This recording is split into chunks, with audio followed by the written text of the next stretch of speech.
শহীদ ওসমান হাদির হত্যার সুষ্ঠু তদন্তের জন্য ডক্টর মোহাম্মদ ইউনূসকে জাতিসংঘে একটি চিঠি প্রেরণের জন্য আহ্বান জানিয়ে তার বাসভবনের সম্মুখে অবস্থান করছিলাম। আমরা খুব গুটি কয়েক মানুষ সেখানে ছিলাম এবং আমরা পুরো গতকাল 4টা থেকে আজকের এই সময় পর্যন্ত শহীদ ওসমান হাদির স্ত্রী, তার সন্তান এবং আমরা পুরোটা সময় ধরেই কীভাবে শান্তিপূর্ণভাবে আমাদের এই দাবিটা আদায় করা যায় সেটা নিয়ে আমরা আমাদের মতো করে এগোচ্ছিলাম। এবং আমাদের সাথে সরকারের বিভিন্ন সময়ে তারা কোনোভাবেই আমাদের কাছে ওইভাবে করে যোগাযোগ করতে তারা স্বাচ্ছন্দ্য বোধ করে নাই আমাদের কাছে মনে হয়েছে। নয়তো 8 ঘন্টা শহীদ ওসমান হাদির স্ত্রী যমুনার সামনে ছিলেন, যমুনা থেকে একজন পিয়ন বের হয়ে তাকে সম্মান জানানোর এতটুকু প্রয়োজন বোধ করেন নাই। তো আমরা আজকে যখন শহীদ ওসমান হাদির স্ত্রী তিনি বিকেলবেলা জুমার নামাজের পরে তিনি আবার যখন এসে যমুনা অভিমুখে আসতে রওনা দিয়েছেন, প্রায় কাছাকাছি চলে এসেছে, তখন আমাদের কিছু ভাই বোন তাদেরকে আমরা ভিতরে পাঠানোর জন্য চেষ্টা করতেছিলাম, কারণ শহীদ ওসমান হাদির স্ত্রী একা হয়ে গেলে তার সাথে কী ধরনের পরিস্থিতি ঘটতে পারে সেটা জানবার জন্যই মূলত আমরা তাদেরকে প্রেরণ করবার চেষ্টা করেছিলাম। এবং ভিতরে আমাদের কিছু ইনকিলাব কর্মী মঞ্চের সদস্য ছিল যাদেরকে ভিতর থেকে আবার বাইরে আসতে দেওয়া হচ্ছিল না। তো এই সার্বিক পরিস্থিতি তদারকির জন্য আমরা জুমা এবং শান্তা সহ যুবাকে প্রেরণ করেছিলাম যাতে ওরা গিয়ে দেখে আসে এবং ওদেরকে সঙ্গে করে নিয়ে আসে। তো প্রথম অবস্থায় সেটা হচ্ছে পুলিশ কোনোভাবেই তাদেরকে ভিতরে যেতে দিবে না। তো ওরা অনেকভাবে বোঝানোর চেষ্টা করেছে কিন্তু কোনোভাবেই ওরা মানতে ছিল না। পরবর্তীতে আমরা বলেছিলাম যে এবং এটা তো একদম খুবই সহজ ব্যাপার, 1 মিনিটের ব্যাপার, আমাদেরকে সরিয়ে দেওয়া এই ওখান থেকেই করা।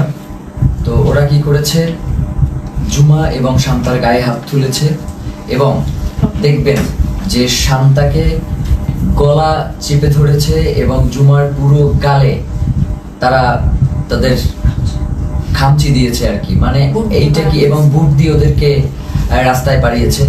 তো এই যে ফ্যাসিবাদী আমলের যেই পুলিশ, এই যে পুলিশ লীগ, তারা আবার নতুন করে যে মাথাচাড়া দিয়ে হচ্ছে এবং তাদেরকে যে কেউ কন্ট্রোল করতে পারছে না। আমরা দেখতেছিলাম যখন আমাদের উপরে হামলা হয়েছে তখন পুলিশের ঊর্ধ্বতন কয়েকজন কর্মকর্তা, ডিবি কমিশনার, তিনি চেষ্টা করছিলেন বারংবার যে আসলে যাতে আমাদের উপরে হামলাটা না হয়, কিন্তু পরক্ষণেই আমরা দেখতে পেয়েছি যে তার আদেশ অমান্য করে পেছন থেকে পুলিশের কিছু সদস্য তারা অতর্কিত হামলা করেছে এবং আমাদের ভাইদেরকে রক্তাক্ত করেছে। তো আমরা ইনকিলাব মঞ্চের পক্ষ থেকে এর তীব্র নিন্দা জানাই এবং যারা এই আক্রমণের সাথে জড়িত রয়েছে তাদেরকে অতি দ্রুত বিচারের মুখোমুখি করবার জন্য আহ্বান জানাই। কারণ বাংলাদেশের জনগণ এই মুহূর্তে প্রচণ্ডভাবে তারা ক্ষেপে রয়েছে, তারা কোনোভাবেই এই ব্যাপারটাকে মেনে নিতে পারছে না। যার কারণে আমরা বলবো বাংলাদেশের আইন শৃঙ্খলা পরিস্থিতি এবং জনগণকে শান্ত রাখবার জন্য আপনাদের অতি দ্রুত আজকে কারা কারা হোটেল ইন্টারকন্টিনেন্টাল এবং যমুনার যে সকল পুলিশ সদস্য দায়িত্বে ছিলেন তাদেরকে চিহ্নিত করার ব্যবস্থা করেন। এবং তারা যেই কাজটা করেছে সেটা হচ্ছে অধিকাংশ পুলিশ সদস্যের কোনো নেম প্লেট ছিল না, তারা নেম প্লেট খুলে ফেলেছে এবং প্রত্যেকে মাস্ক পরা ছিল। এই যে মাস্ক পরে নেম প্লেট খুলে যে হামলা, এই হামলা তো আমরা, এবং হেলমেট পরে এই হামলাগুলো তো আমরা দেখেছি ফ্যাসিবাদী হাসিনার আমলে। তাহলে কি এখন যমুনা পাহারা দিচ্ছে বা যমুনায় বসে আছে কি হাসিনা সেই ফ্যাসিবাদী আমলের পুলিশ লীগ কিনা সেটা আমরা জানতে চাই। সেই সাথে এসএসএফ আজকে প্রচন্ড রকমের দুর্ব্যবহার করেছে আমাদের সাথে, আমাদের যুবাকে রাস্তায় ফেলে মেরেছে এবং মাথায় আঘাত করেছে, ছাদকে মেরেছে। তো এই যে, এবং আমাদের ইনকিলাব মঞ্চের এমন কোনো কর্মী নাই যে আজকে এই হামলায় আহত হয় নাই। তো এখন আমরা এই প্রশাসনের কাছে জানতে চাই, আমরা তো সুনির্দিষ্ট একটা দাবি নিয়ে ওখানে গিয়েছিলাম যে জাতিসংঘের অধীনে যাতে শহীদ ওসমান হাদির হত্যার বিচারটা করা হয়, এই তদন্তটা নিশ্চিত করা হয়। তাহলে কারা শহীদ ওসমান হত্যার তদন্ত জাতিসংঘের অধীনে দিতে চায় না, যে আজকে স্পষ্ট হয়ে গেছে। আমরা মনে করছি যে প্রধান উপদেষ্টার, আমরা মনে করছি এই যে উপদেষ্টা পরিষদটা যে রয়েছে, এই উপদেষ্টা পরিষদের একটা অংশ শহীদ ওসমান হাদির খুনের সাথে জড়িত, নয়তো কোনোভাবেই এভাবে আর কি অমানবিকভাবে আক্রমণ করার কোনো প্রশ্নই আসে না, যেহেতু এটা শান্তিপূর্ণ অবস্থান ছিল। এবং আপনারা দেখবেন যে প্রধান উপদেষ্টার দপ্তর থেকে একটা তারা প্রেস রিলিজ দিয়েছে এবং সেখানে বলেছে যে আমরা নাকি জল কামানের উপরে উঠে গিয়েছিলাম। অথচ ছবিতে স্পষ্ট করে দেখা যাচ্ছে যে আমরা উল্টো জনগণকে শান্ত করবার জন্য চেষ্টা করছিলাম। যখন জনগণ দেখেছে যে ভিতরে জুমা এবং শান্তাকে রাস্তায় ফেলে মারা হচ্ছে, জনগণ কোনোভাবেই এটা মেনে নিতে পারে নাই, যার কারণে এইখানে ওই উদ্ভূত পরিস্থিতির সৃষ্টি হয়েছে। এর পুরো দায়ভার ওইখানে দায়িত্বরত পুলিশ প্রশাসন এবং সরকারকেই বহন করতে হবে। প্রিয় ভাইয়েরা, আপনাদেরকে স্পষ্ট করে জানাই যে সামনে খুবই গুরুত্বপূর্ণ একটা নির্বাচন রয়েছে 12 তারিখ। এখানে বাংলাদেশের স্বাধীনতা, সার্বভৌমত্ব সহ বাংলাদেশের নিরাপত্তা জনিত বেশ কিছু বিষয় জড়িত রয়েছে, যার কারণে অবশ্যই 12 তারিখে নির্বাচন হতে হবে। এবং যারা 12 তারিখে নির্বাচন বানচাল করে দেওয়ার জন্য আমাদের উপরে আক্রমণ করেছে, তাদের এই নীল নকশাকে বৃদ্ধাঙ্গুলি দেখিয়ে আমাদের জনগণের অধিকার আমাদের বাস্তবায়ন করতে হবে। প্রিয় ভাইয়েরা, জনগণ, বাংলাদেশের জনগণ প্রচণ্ড শান্তিপ্রিয় এবং তারা সব সময় সরকারকে সহযোগিতা করে আসছে। কিন্তু সরকার সেই জনগণের উপরে আজকে মুহুর্মুহু sound grenade, tear shell, rubber bullet এগুলো নিক্ষেপ করেছে। এবং এখনো তারা বিভিন্ন জায়গায়, যেমন শাহবাগে এখনো সম্ভবত আক্রমণ চলছে। একটু আগেও আমরা এই লাইভ শুরু করবার আগে দেখতেছিলাম যে শাহবাগে আক্রমণের মতো ঘটনা ঘটতেছে। তো এবং 100-র অধিক শাহবাগেও আহত হয়েছে। তো এই যে পুলিশের ন্যাক্কারজনক হামলা এবং তাদের যে লাগাম টেনে ধরা হচ্ছে না, তারা বলছে, মানে আপনি একটা জিনিস খেয়াল করেন, তারা বলছে যে আয় হাদির লাশ নিয়ে যা। মানে এইটা পুলিশের, মানে সে যদি আওয়ামী লীগ না হয়, সে যদি মানে সত্যিকার অর্থেই কোনো পুলিশ সদস্য হয়ে থাকে, তাহলে তার এই ধরনের কথা বলবার কোনো প্রশ্নই আসে না। তো আমরা স্পষ্টভাবে বুঝতে পারছি যে বর্তমান পুলিশ প্রশাসনের এই যে আওয়ামী লীগ গোষ্ঠী যারা এখন পর্যন্ত রয়ে গেছে, তাদেরকে ছাঁটাই করবার না করবার কারণে এই ধরনের উদ্ভূত পরিস্থিতি তৈরি হয়েছে।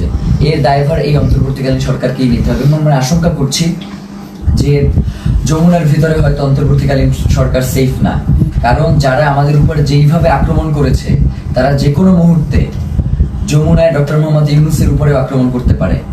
এই ধরনের একটা আমরা আশঙ্কা বোধ করছি, কারণ এদের আক্রমণের সাথে হাসিনার পুলিশ লীগের আক্রমণ পুরোপুরি মিলে যাচ্ছে।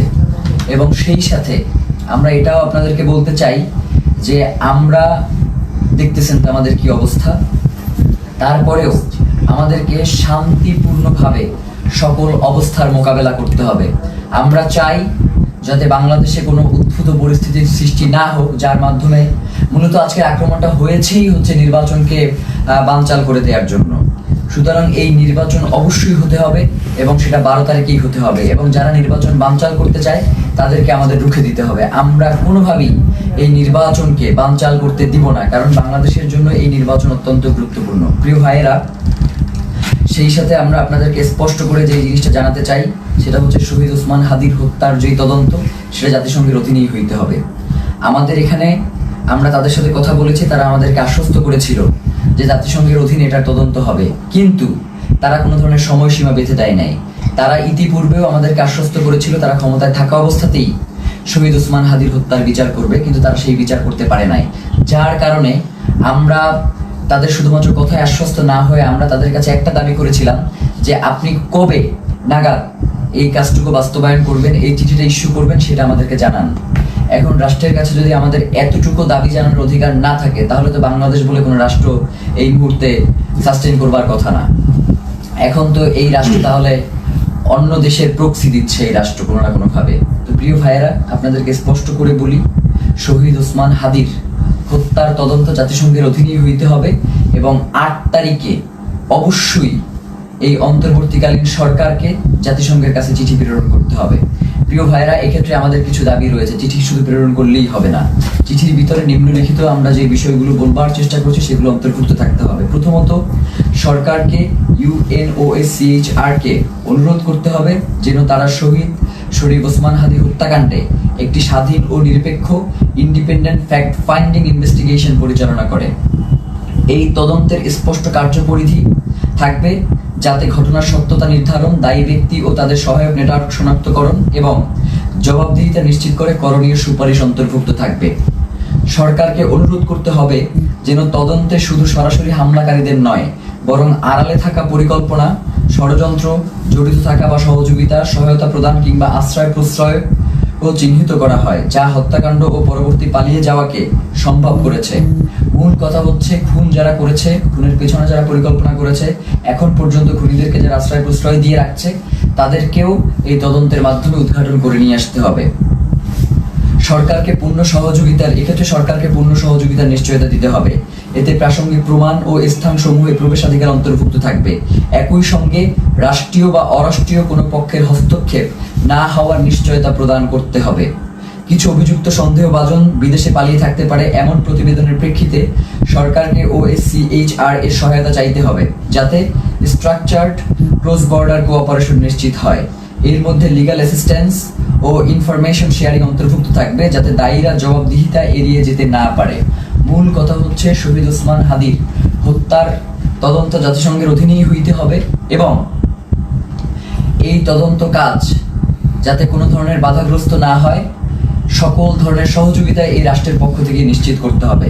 এর বাইরে আমাদের কাছে কোনো সেকেন্ড অপশন নাই। আজকে আমাদেরকে গুলি করেছেন, কালকে প্রয়োজনে আমাদেরকে মেরে ফেলেন, কিন্তু শহীদ ওসমান হাদির হত্যার বিচার এই বাংলার জমিনে হইতেই হবে। এর বাইরে কোনো সরকারের সেকেন্ড কোনো অপশন নেওয়ার কোনো সুযোগ নাই।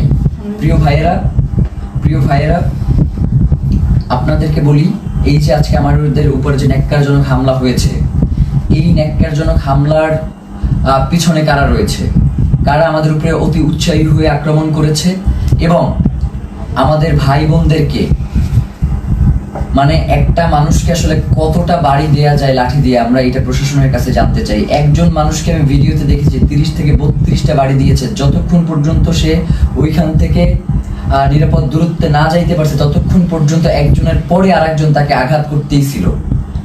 ব্যাপার যেটা করতেছে সেটা হচ্ছে, আমাদের কাছে মনে হচ্ছে যে এই প্রশাসন এখন আর অন্তর্বর্তীকালীন সরকারের কথায় চলে না। এই প্রশাসনকে কেউ নিয়ন্ত্রণ করছে। সেই নিয়ন্ত্রক কারা, সেটা বাংলাদেশের জনগণের কাছে সরকারকে জানাতে হবে। নয়তো এই সরকারের অবশ্যই দায় থেকে যাবে যে কারা জুলাই জনতার উপরে এই আক্রমণটা করলো। তারা শহীদ ওসমান হাদিকে হত্যা করতে পারে নাই। শহীদ ওসমান হাদির হত্যার বিচারের দাবি যদিও জানানো না যায়, তাহলে তো এই রাষ্ট্র সামনে ফাংশন করবে না। এবং আমরা ইতিমধ্যেই দেখতে পেয়েছি যে রাজনৈতিক দলগুলো থেকে এই আক্রমণের ঘটনার ব্যাপারে প্রচন্ড উল্লাস প্রকাশ করা হচ্ছে, আপনারা দেখেছেন। আমরা আপনাদেরকে স্পষ্ট করে জানাই, এই 12 তারিখ ভোটের মধ্য দিয়ে তাদেরকে আপনাদের একটা স্পষ্ট বার্তা জানান দেওয়ার সুযোগ রয়েছে। আপনারা 12 তারিখ তাদেরকে ভোটে পরাজিত করে ইনসাফ ও বাংলাদেশের স্বাধীনতা সার্বভৌমত্বের একটা রাষ্ট্র গড়ে তুলবেন, এমনটাই আমাদের প্রত্যাশা। এবং গণভোটে অবশ্যই আপনারা হ্যাঁ দিবেন, কারণ জুলাই সনদ বাংলাদেশের জন্য অত্যন্ত গুরুত্বপূর্ণ। এর সাথে বাংলাদেশের স্বাধীনতা সার্বভৌমত্ব, সীমান্ত, নিরাপত্তা সবকিছু জড়িয়ে আছে। যার কারণে জুলাই গণভোটে আপনাদেরকে অবশ্যই হ্যাঁ দিতে হবে এবং যারা সৎ এবং যোগ্য, তারা যে দলেরই হোক না কেন, তাদেরকে ভোট দিয়ে আপনাদেরকে ইনসাফের বাংলাদেশ প্রতিষ্ঠার জন্য ক্ষমতায় নিয়ে আসতে হবে। এবং সাধারণ জনগণকে আপনারা আহ্বান জানাই যে আপনারা 8 তারিখ পর্যন্ত একটু ধৈর্য ধারণ করুন, যেহেতু সরকারের পক্ষ থেকে স্পষ্ট বিবৃতি দেওয়া হয়েছে যে 8 তারিখে তারা জাতিসংঘের কাছে এই চিঠি ইস্যু করবে, প্রেরণ করবে। তো এবং তার আগে অবশ্যই এই চিঠি প্রেরণের আগে এই চিঠিতে তারা কি লিখেছে সেটা আমাদেরকে দেখাতে হবে। এইটা না দেখিয়ে কোনো ধরনের ছল চাতুরি মার্কার চিঠি কোনো প্রেরণ করা যাবে না এবং এটা অবশ্যই আমাদেরকে নিশ্চিত করতে হবে। প্রিয় ভাইয়েরা, বাংলাদেশের স্বাধীনতা সার্বভৌমত্ব এবং ইনসাফের লড়াইয়ের জন্য শহীদ ওসমান হাদি শাহাদাত বরণ করেছেন। আমাদেরকেও যদি শাহাদাত বরণ করতে হয়, আপনারা ইনসাফের এই লড়াইকে কোনোভাবেই থামিয়ে দেবেন না। ইনসাফের এই লড়াই আমাদেরকে অবশ্যই চালিয়ে নিয়ে যেতে হবে যতদিন পর্যন্ত বাংলাদেশে আমরা বাংলাদেশের আজাদিকে টিকিয়ে রাখতে আমরা চাই। আমার আশেপাশের 2 জন প্রচন্ডভাবে আক্রান্ত হয়েছে, আমি নিজে আক্রান্ত হয়েছি। আমার এবং আমাকে এবং প্রত্যেকের মাথা টার্গেট করে, এই যে আমার পাশে সালাউদ্দিন আম্মার বসে আছে, ওকে মাথা লক্ষ্য করে গ্রেনেড নিক্ষেপ করা হয়েছে, কিন্তু আল্লাহকে বাঁচিয়ে দিয়েছে যে সেটা জায়গা মতো ওরা নিক্ষেপ করতে সক্ষম হয়নি। ওর মুখে সেলাই দিতে হয়েছে, ওর হাতে ব্যান্ডিজ, জুমার গালের প্রত্যেকটা জায়গা আছড়ানো, মাথায় বাড়ি দিচ্ছে, শান্তাকে গলা টিপে ধরেছে। আমাদের এবং ইনকিলাব মঞ্চের যারা ভিতরে ছিল, আমাদেরকে ওখান থেকে আমাদেরকে গুলি করে, রাবার বুলেট নিক্ষেপ করে সরিয়ে দেওয়ার পরে তারা আমাদের যে সকল ভাই ভিতরে আটকা ছিল, শত শত পুলিশ গিয়ে তাদেরকে নির্বিচারে পিটিয়েছে। ফাহিম সহ 2-3 জনের হাত ভেঙে গিয়েছে এই পিটানে। আমরা আমাদের আরেকজন কর্মী, যার অবস্থা খুবই সংকটাপন্ন ছিল, যাকে অক্সিজেন দিয়ে তারপরে হসপিটালে নিয়ে আসতে হয়েছে এবং তাকে প্রচন্ডভাবে মাথায়, হাতে, কোমরে সব জায়গায় এত পেটানো হয়েছে যে সে এখন ট্রমাটাইজড। আমরা জানাতে চাই, এই সরকারকে বলতে চাই, আপনি অতি দ্রুত কারা এই আক্রমণ করেছে তাদেরকে চিহ্নিত করে বিচারের মুখোমুখি করেন, নয়তো যে কোনো পরিস্থিতির জন্য আপনাকে অবশ্যই দায়ী থাকতে হবে। কারণ বাংলাদেশের জনগণ ততক্ষণ পর্যন্তই শান্তিপূর্ণ যতক্ষণ পর্যন্ত জুলাইয়ের প্রেক্ষাপট তৈরি না হয়। আপনারা কিন্তু খুব তাড়াতাড়ি একটা জুলাইয়ের প্রেক্ষাপট তৈরি করে ফেলতেছেন। এখন যদি আপনারা এটাকে কন্ট্রোল করতে না পারেন তাহলে বাংলাদেশের স্বাধীনতা, সার্বভৌমত্ব কিন্তু টিকবে না। এবং আপনাকেও, প্রধান উপদেষ্টা আপনি আছেন, আপনি আমেরিকাতে চলে যাবেন সেটা হবে না। আমাদের কাছে জবাবদিহি করে এরপরে আপনাকে আমেরিকা যেতে হবে যে কেন জুলাই জনতার উপরে, শহীদ ওসমান হাদির ভাই বোনদের উপরে এভাবে ন্যাক্কারজনক হামলার মতো ঘটনা ঘটানো হলো। ছাত্র ভাইদেরকে উদ্দেশ্য করে বলি যে আমাদেরকে ধৈর্য ধারণ করতে হবে এবং আমাদেরকে এই লড়াই কৌশলের মধ্য দিয়ে আমাদের যাতে মনোবল ভেঙে না যায়, আমাদেরকে সে ব্যাপারে সচেষ্ট থাকতে হবে। এই লড়াই তো একদিনের লড়াই না, আমাদের আজাদির লড়াই চলছে এবং আজাদির এই লড়াই চলবে। আমাদের এখন পিঠ থেকে গিয়েছে, আমাদের আসলে আর পিছনে যাওয়ার কোনো সুযোগ নাই। এখন থেকে আমাদেরকে সামনেই এগিয়ে যেতে হবে। 8 তারিখ পর্যন্ত যেহেতু সরকার সময় চেয়েছে, আমরা সরকারকে সেই সময়টুকু দিলাম। সে যদি এই সময়টা আগেই ঘোষণা করতো তাহলে তো এই ধরনের কোনো পরিস্থিতি তৈরিই হতো না। যার কারণে আমার কাছে মনে হয় যে সরকার ইচ্ছাকৃতভাবে এই ঘটনা ঘটিয়েছে। এর দায়ভার সরকারকেও বহন করতে হবে। বাংলাদেশের জনগণ এই অন্তর্বর্তীকালীন সরকারকেও ছেড়ে দেবেন, এটা বলে দিলাম। আজকের মতো আমরা সবাই প্রচন্ডভাবে আহত অবস্থায় এখানে বসে রয়েছি। ফাহিমের দেখেন যে পুরো ট্রাউজারটা ওর রক্তে লাল হয়ে আছে, আমার পুরো পাজামার রক্তে লাল হয়ে আছে, ওর পুরো হাত আঙুল ভেঙে গেছে, মুখে সেলাই দেয়া, এবং এইভাবে প্রত্যেককে এমন ভাবে আক্রমণ করা হয়েছে। আল্লাহ আমাদেরকে রক্ষা করেছেন, নয়তো তাদের যেই ধরনের আজকে আক্রমণের ভূমিকা ছিল তারা আমাদেরকে খুন করবার উদ্দেশ্য নিয়ে এই আক্রমণটা করেছে। তো আমরা আমাদের এক ভাইকে হারিয়েছি, আমাদের কোনো এরপরে যদি আমরা আমাদের কোনো ভাইকে হারাই, এরপরেও নির্বাচন হইতে হবে, নির্বাচন পেছানো যাবে না। নির্বাচনের পরে যে রাজনৈতিক দল ক্ষমতায় আসবে তারা যদি এই ব্যাপারে কোনো সুষ্ঠু পদক্ষেপ না নেয়, আমরা শুধু বলি ব্যাপারটা এমন না, আমরা তাদের জীবনকে জাহান্নাম বানাই দিব বলছি, তাদের জীবনকে জাহান্নাম বানাই দেবো, এই কথা বলেই শেষ করলাম।